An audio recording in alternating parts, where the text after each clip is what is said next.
জাতীয়তাবাদী কৃষক দলের কেন্দ্রীয় কমিটির সভাপতি সাধারণ সম্পাদক হাসান জাভেদ তহিদ, শহীদুল ইসলাম বাবুল সহ জাতীয়তাবাদী কৃষক দলের ঢাকা মহানগর এবং ঢাকা মহানগর উত্তর এবং তাদের অন্যান্য জ্যেষ্ঠ নেতৃবৃন্দকে 5ই আগস্টের একটি মৃত্তিকা কাঁপানো গণবিপ্লবের পরে বিএনপি এবং তার অঙ্গ সংগঠনগুলি যে দৃষ্টান্ত স্থাপন করেছে, আমি নিজেই অভিভূত। আমি দলের লোক, তারপরে অভিভূত হলে আপনারা অনেকে মনে করবেন যে আপনারা তো বলবেন এই কথা, কিন্তু আমি ব্যক্তি মানুষ হিসেবে দল থেকে আমি একটু বাইরের দিকে যদি দেখি সাধারণ মানুষ হিসেবে আমি অভিভূত এই কারণে একটি রাজনৈতিক দল তো গড়ে উঠে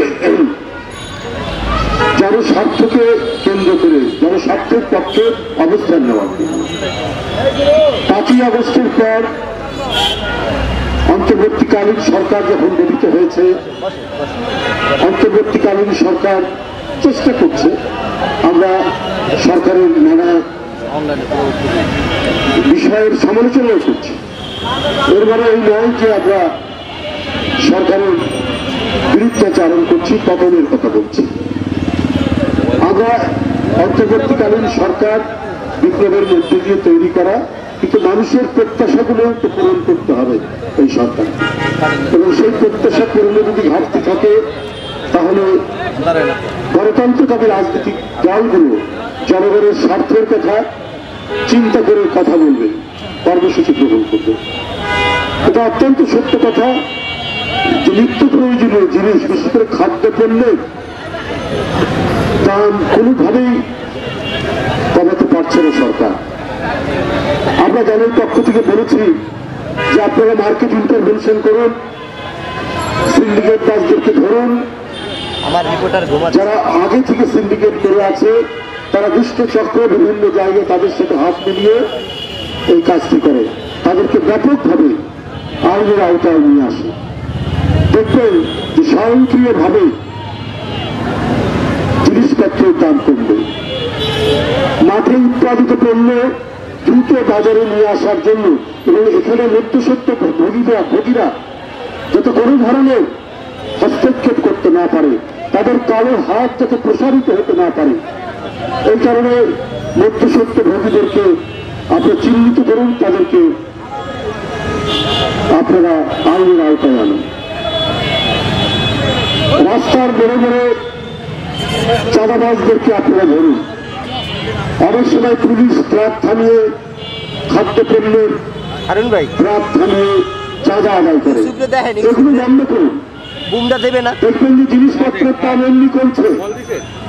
আমরা এটা বলি না যে সরকারের কোন লোক এগুলোর সাথে জড়িত, তাদের আন্তরিকতা আছে, কিন্তু তাদের উদ্যোগ কম, তাদের উদ্যোগ কম। তাদের শক্ত প্রশাসনিক নির্দেশনা থাকলে তাহলে রাস্তায় রাস্তায় চাঁদাবাজি হতো না, কেন এখনো সেটা হবে? এইরকম পরিস্থিতিতে যদি আগের আমল হচ্ছে,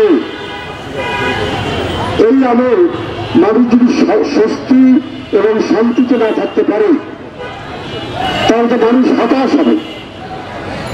জিনিসপত্রের দাম, আনাজপাতির দাম, শাকসবজির দাম কমেনি। এইরকম মুহূর্তে জাতীয়তাবাদী কৃষক দল ঢাকা মহানগরীর বিভিন্ন এলাকায় তারা পর্যাপ্ত শাকসবজি কিনে বরং অনেকটা ভর্তুকি দিয়ে তারা জনগণের কাছে বিক্রি করছে।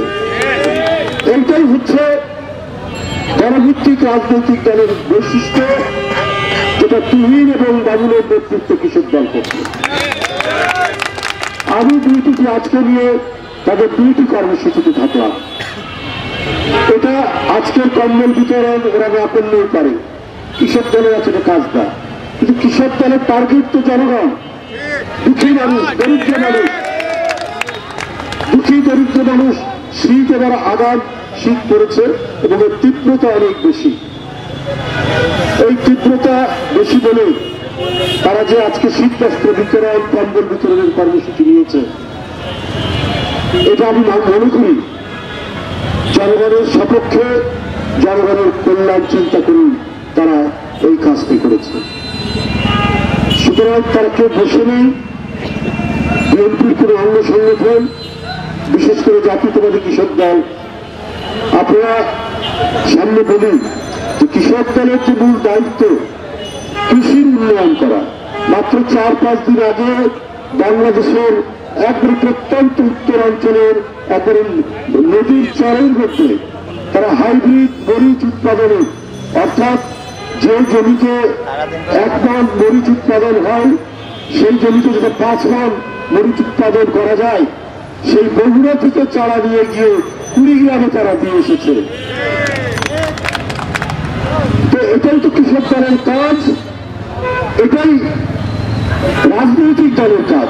রাজনৈতিক দলের কাজ শুধু মিছিল মিটিং করা না। মিছিল মিটিং করতে হয়েছে, আন্দোলন করতে হয়েছে যখন গণতন্ত্র ছিল না, যখন শেখ হাসিনার লাল চক্ষুর নির্দেশে গোটা দেশ উঠতে আর বসতে, বিশেষ করে প্রশাসন ওই মুহূর্তে বুকে সাহস করে হাসিনার বিরুদ্ধে দাঁড়ানো একটা কঠিন কাজ। সেই সময় তারা দাঁড়িয়েছে। তাদের অনেক ছেলে গ্রেপ্তার হয়েছে, অনেক ছেলে বুলেট বরণ করে নিজের জীবন পর্যন্ত উৎসর্গ করেছে। কিন্তু দেশে যদি স্বাভাবিক পরিস্থিতি থাকে, স্বাভাবিক পরিস্থিতি থাকলে জাতীয়তাবাদী কৃষক দল কৃষি উন্নয়নের জন্য তারা চেষ্টা করবে। বিশ্ববিদ্যালয় ইউনিভার্সিটির একজন পোস্ট গ্রাজুয়েট ছেলে, তারা যদি কৃষকের উন্নতির জন্য কাজ করে, এই উন্নতিটা খুব দ্রুত হবে, অগ্রগামী হবে। সুতরাং অন্তর্বর্তীকালীন সরকারকে আমরা এগুলোর উপরে বেশি চোখ দেওয়ার জন্য এগুলোকে উপরেই তারা দৃষ্টি দেবেন, যাতে মানুষ যেন অনাহারে না থাকে। এইটাই তো কাজ। এক হচ্ছে শান্তি শৃঙ্খলা রক্ষা করা, পাড়ায় মহল্লায় যাতে কোনো ধরনের চাঁদাবাজি না হয়। প্রতি রাজনৈতিক দল চাঁদাবাজি বন্ধ করতে পারে না, নিজের দলকে নিয়ন্ত্রণ করতে পারে, যেটা বিএনপি করেছে। কিন্তু সামগ্রিক চাঁদাবাজি করতে হলে, বন্ধ করতে হলে সেটা সরকারকেই দায়িত্ব নিতে হবে। প্রত্যেকটি মানুষ নির্বিঘ্নে চলাচল করবে, কেউ কারো হুমকির মুখে থাকবে না। কিন্তু আপনারা প্রশাসনে যদি শেখ হাসিনার পোকামাকড়দের রেখে দেন, শেখ হাসিনার দোসরদেরকে যদি লালন পালন করেন, তাহলে এটা কোনোদিন থামবে না।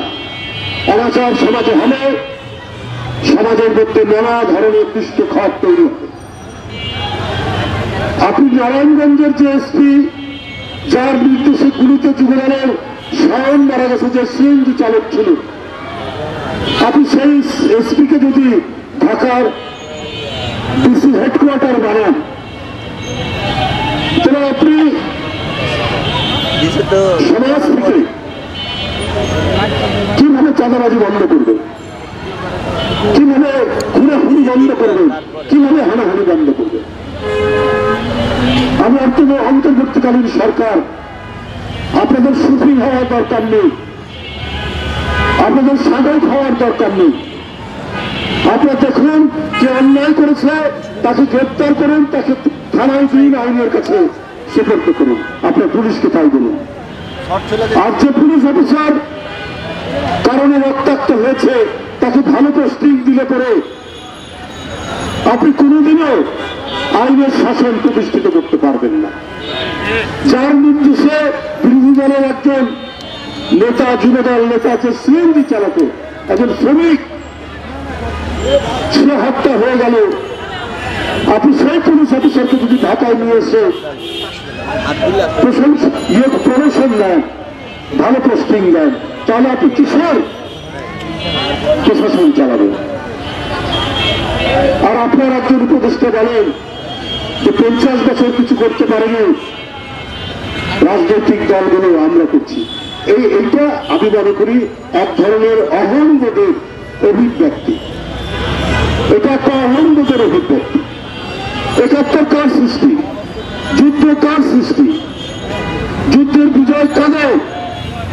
গণতান্ত্রিক সংগ্রামে 90-এর যে আরেকবার আমরা বিজয় অর্জন করেছিলাম, এই সত্যে নামিয়েছিলাম, সেটা কি সুশীল সমাজের অবদান?